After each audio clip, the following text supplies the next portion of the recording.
conseguimos ter público no meio disto. O meu nome é Fernando Santos, sou o diretor da editora. Sim. E, ao mesmo tempo, é uma obra minha que vai ser apresentada pelo Carlos Brito e, portanto, eu vou dizer muito pouco ou nada, passo a palavra a ele, vamos cumprir o nosso horáriozinho. Não vai ser não cumprir vamos o horário, embora em Portugal ninguém gosta de cumprir o horário. Ora, boa tarde.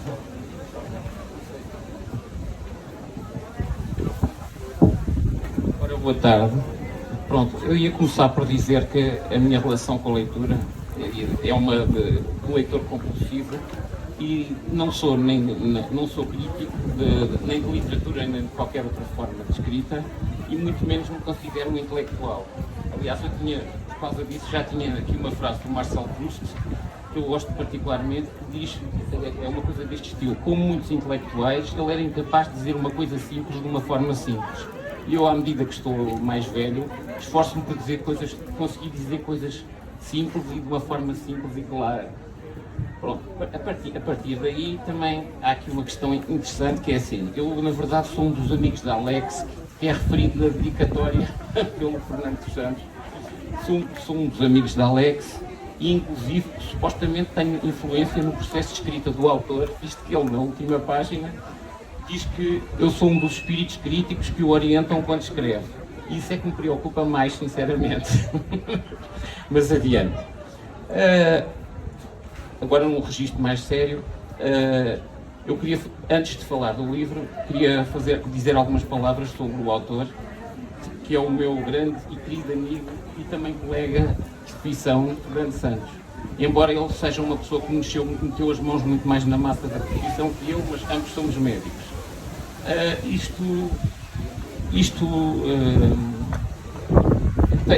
Evidentemente que a medicina, vista do ponto de vista que o Fernando a vê, não podia deixar de ter uma grande influência naquilo que ele escreveu, quer ele quisesse, quer não.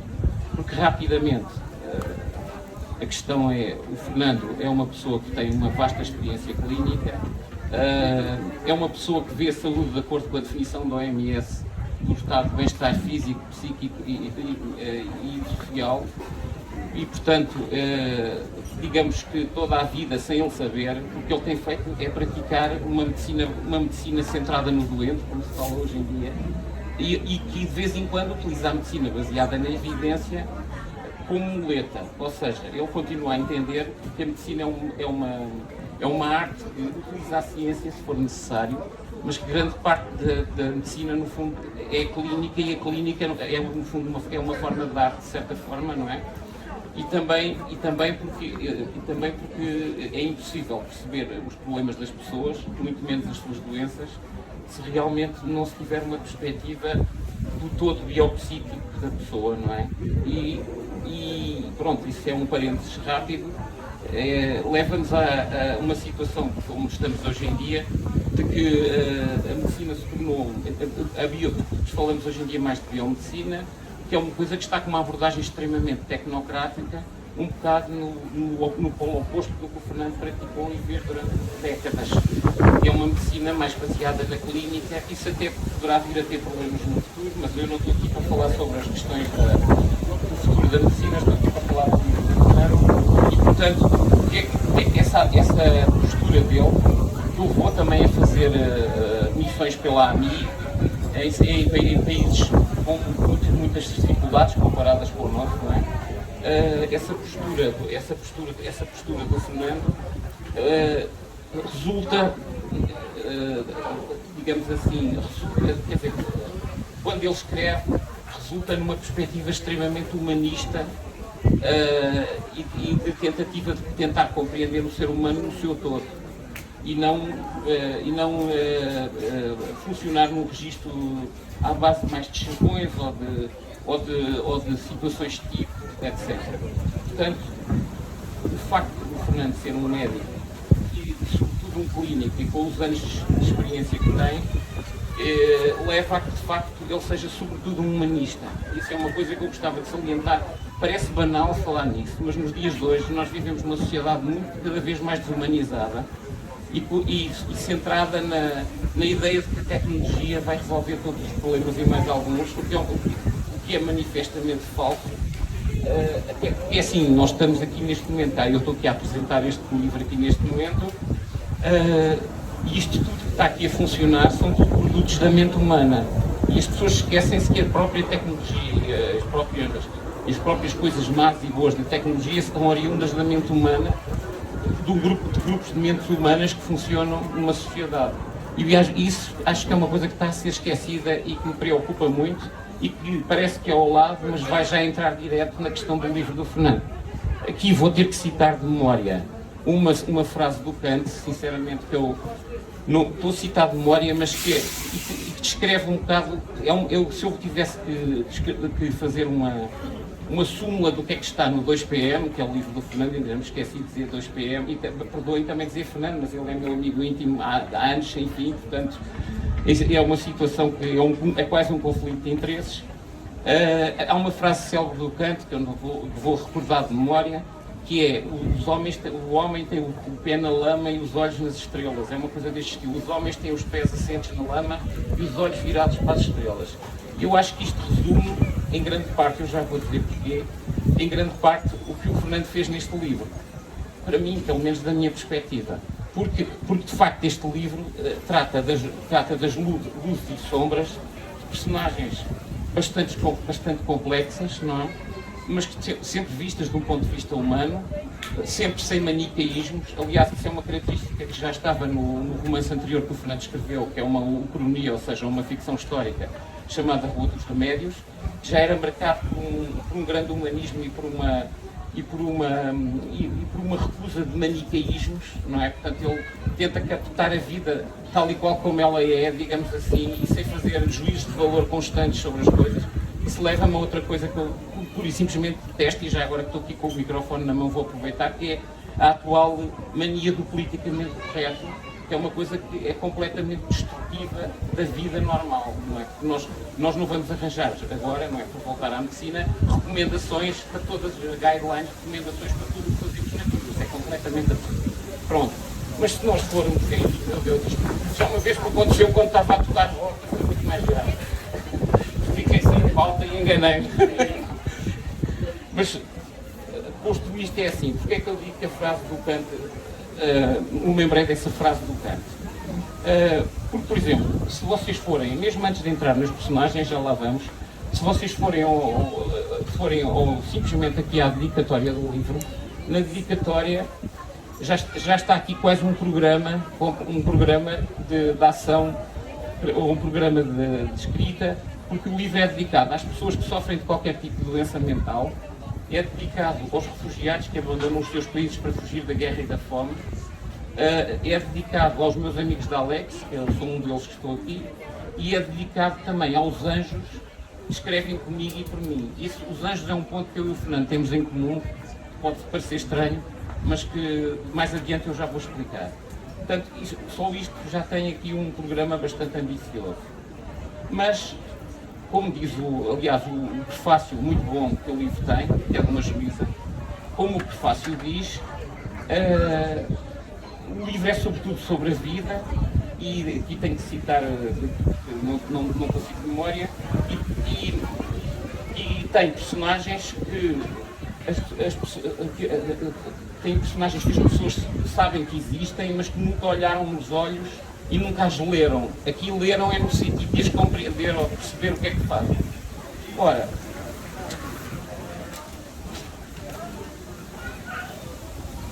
lá estava, eu também sei como é que funcionam as coisas no nosso país, mas, por exemplo, temos personagens tão interessantes como Amadeu, um médico reumatologista que está a morrer com cancro do pulmão e que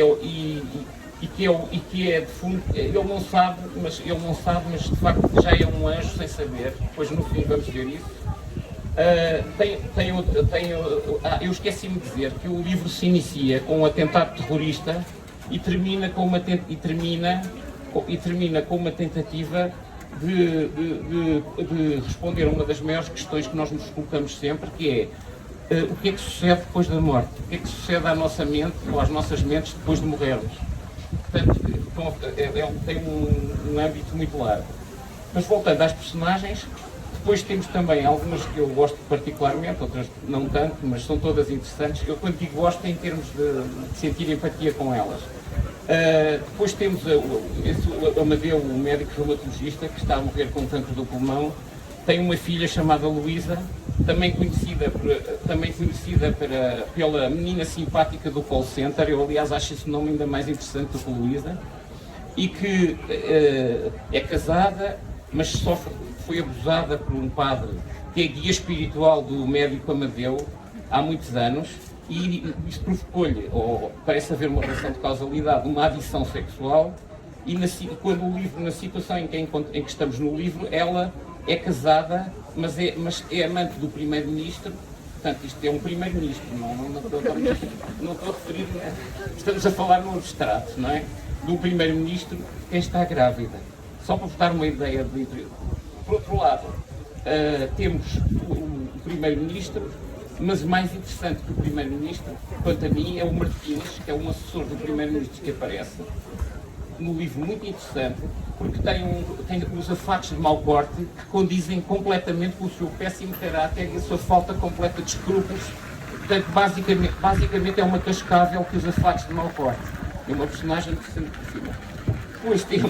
Depois temos uma das personagens, outra personagem central do livro, que é o Padre Simão, que é extremamente interessante porque ele é o guia espiritual, de certa forma, ou alguém com quem o Amadeu, com quem o nosso médico desabafa já há muitos anos, porque o conheceu nas funções de capelão hospitalar.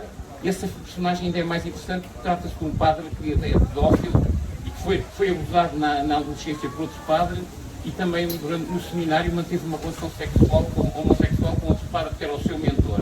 Mas isto não é o mínimo do currículo dele, porque ele, na verdade, sofre há anos de esquizofrenia, que é uma patologia mental muito complexa e que ainda hoje em dia é extremamente difícil de tratar. Aliás, até porque eu não sou psiquiatra, não é? Eu sou médico, mas há várias esquizofrenias, no sentido em que aquilo que se põe ao rótulo de esquizofrenia engloba conjuntos de sintomas, não quero estar a amassá-los com isso, muito diferentes. Portanto, é uma coisa extremamente difícil de tratar. Aliás, uma das partes mais interessantes do livro é como o Fernando consegue caracterizar essa esquizofrenia sem cair em fazer histórias clínicas, mas entrar na vivência desse padre. Conseguir mesmo pôr-nos dentro da mente dele. Eu sei que isso lhe custou um esforço gigantesco, em termos pessoais, e foi uma coisa muito dolorosa, mas realmente resultou muitíssimo bem. Outra personagem, não quero estar aqui a explicar o livro todo. Temos o Farouk, que é um enfermeiro sírio, que é refugiado da Guerra Civil da Síria e que perdeu a mulher e a filha numa tempestade quando fazia a travessia do Mediterrâneo em condições totalmente desumanas, é o mínimo que se pode dizer, e que depois resolve, para mal dos seus pecados, decide optar por viver para Portugal. Não quero fazer uns comentários acerca disso. Depois temos outra personagem que é particularmente interessante, embora não tenha um nome, não lhe seja atribuído um nome, que é um anjo, não é? Que é um anjo, já vou falar nisso, que é visto pelo Fernando como uma jovem indiana. Esse anjo faz uma ponte entre outra realidade e a nossa, e é ele que, de certa forma, vai, no fundo, ser o verdadeiro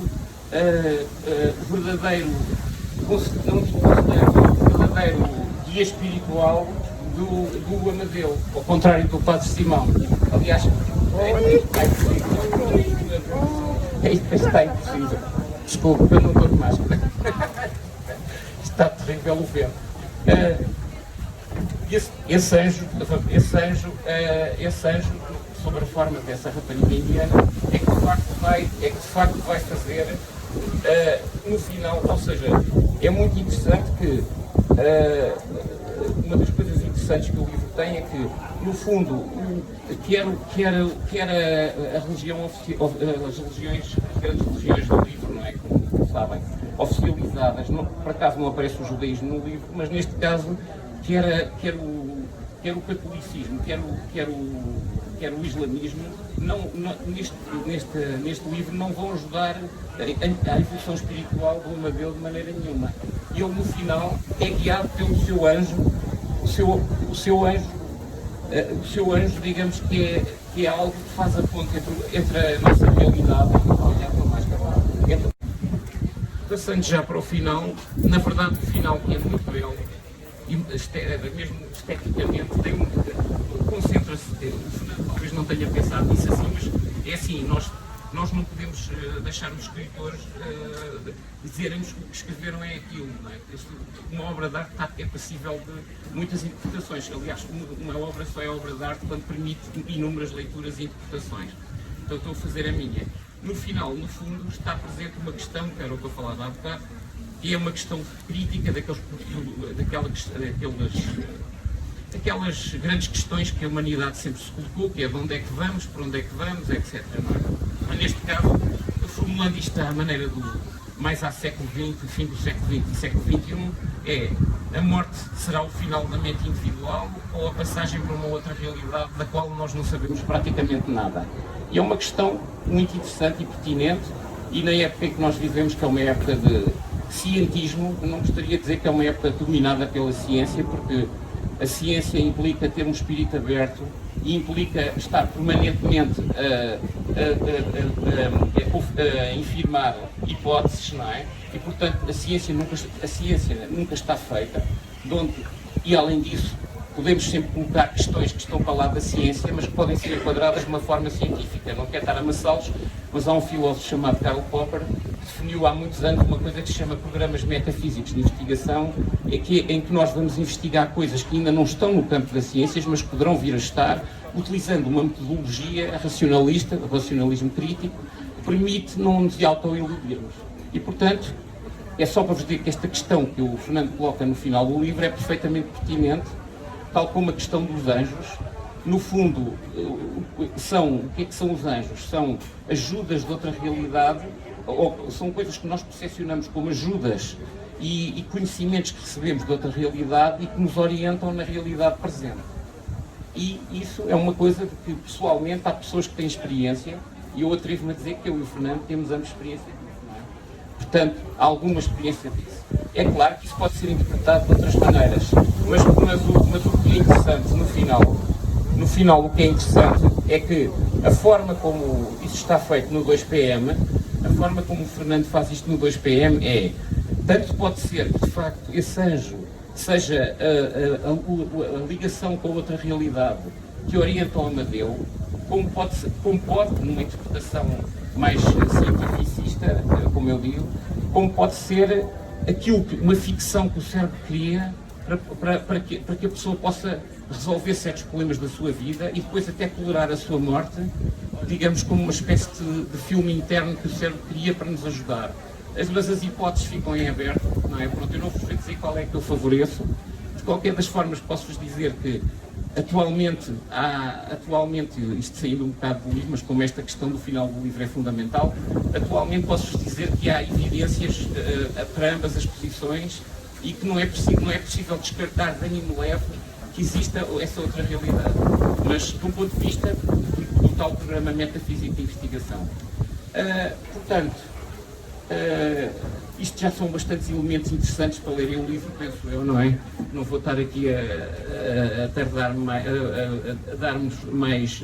Há uma parte que eu gosto muito, uma frase que eu gosto particularmente, em que o Fernando diz: agora num estado de consciência que a ciência nunca descreveu nem explicará com as suas experiências raízes quadradas ou tubos de ensaio. E eu aqui gosto imenso da frase, mas apetece-me responder-lhe: a ciência não, mas talvez um dia a metaciência, que é exatamente o que resulta desses programas metafísicos de investigação.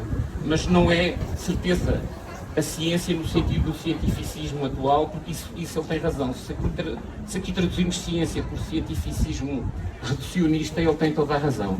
Pronto, praticamente vou terminar. Gostava de vos ler uma frase de um grande escritor do fim do século XIX, século XX, chamado Marcel Proust, que consta da sua famosa obra em 7 volumes, À la recherche du temps perdu, não é? Que se chama, a tradução portuguesa é Em Busca do Tempo Perdido, um dos mais célebres livros do fim do século XIX. Aliás, eu penso até que ele Não, é século XX já, porque ele publicou isto em 7 partes entre 1913 e 1927. A frase é: todo leitor é, na verdade, o leitor de si mesmo. A obra do escritor é apenas uma espécie de instrumento óptico que ele fornece ao leitor para que possa discernir o que jamais teria visto em si mesmo sem o livro. O reconhecimento do leitor em si mesmo, o livro diz, é a prova da... A terceira obra, o terceiro livro que eu escrevi, o primeiro é o Talucronia, depois fui para o infanto-juvenil e agora de repente aterrei no ácido da vida atual, que não é fácil. Portanto, isto dá alguma plasticidade, dá alguma ideia da plasticidade sobre o autor, mas onde é que eu me fui lembrar disto? Eu fui-me lembrar disto, geralmente as coisas ficam 5, 6 meses a maturar nesta cabeça e depois é quase, entre aspas, como um vómito, escrever o livro é rápido.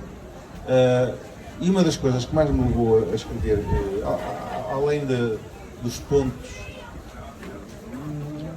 muito reais do que se passa agora, os bastidores da política, as relações interpessoais, geralmente todas elas manifestadas por grandes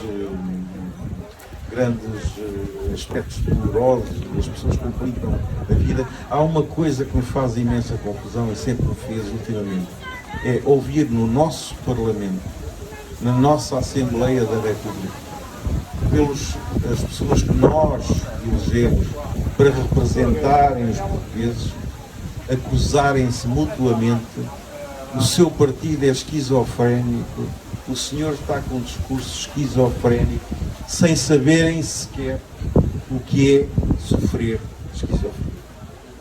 A doença mental está a crescer brutalmente em Portugal. Então, com este nosso novo panorama agora, está quase a entrar fora de controle.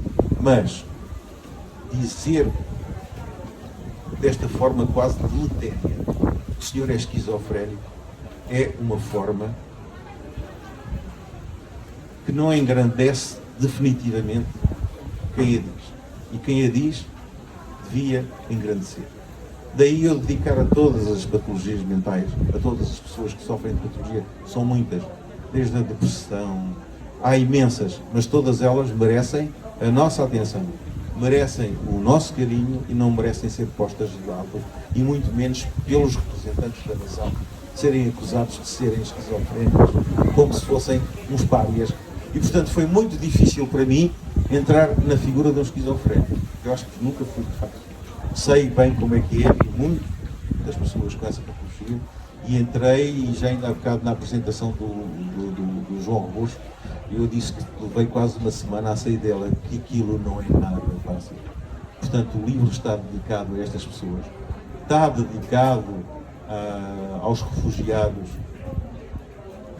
tendo também a noção que não é assim tão fácil atribuir-lhes só qualidades.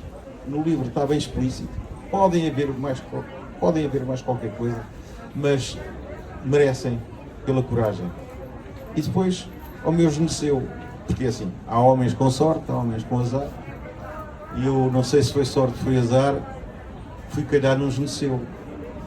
É a mulher, são as filhas, é a neta, era uma cágada, era uma cadela, e aquilo eu tenho que dedicar a elas, porque elas têm paciência como eu. Tanta paciência, sobretudo a minha mulher, que tem a paciência de me ver entrar no personagem do esquizofrénico e depois levar 8 dias a sair dele, portanto é de aplaudir, enquanto que no primeiro livro, no Rua dos Remédios, me vê de repente estar em 1930, sim, está na hora de jantar, sim, espera um bocadinho que eu tenho que ir ali ao passo de não sei de onde, falar com o rei, quer dizer, isto não faz sentido nenhum, portanto ela tem que ter, e realmente vamos elevar a Maria Manuela ao platô da grande companheira que permite isto. Muito obrigado pela vossa presença. O livro é difícil. Eu não faço capítulos neste livro. É da primeira, começo na primeira letra e acabo na última. São 5 histórias ou 6 histórias que de repente vocês saem de uma e já estão a cair noutra. É preciso muita atenção, porque às vezes, já me têm dito, é preciso e lá atrás voltar a ler. Tem muitos conceitos. Tem o conceito que nós partilhamos desta conotação da existência do anjo, que eu não sei bem o que é, mas que senti e sentirei na vida profissional, qualquer médico sente isso. Às vezes nós tomamos decisões e perguntamos assim, porquê? Foi alguém. Se ao Sousa Martins. Sousa Martins é o anjo dos médicos, mas suicidou-se. Suicidou-se porque tinha tuberculose. Portanto, tudo isto está um bocado abordado ali no livro e faz pensar. É um livro duro, é um livro ácido, mas também nem sempre se pode escrever histórias como o Carlota, infanto-juvenis e bonitinhas com dragões docinhos, mas às vezes é preciso apontar, olhem o que está a passar. Este livro foi pensado antes do Covid e foi escrito durante o Covid. Tive que aproveitar o tempo. A quem o ler desejo uma boa leitura. Tem partes de humor, porque eu sou um homem bem disposto. Muito obrigado por vocês estarem cá. Está bem?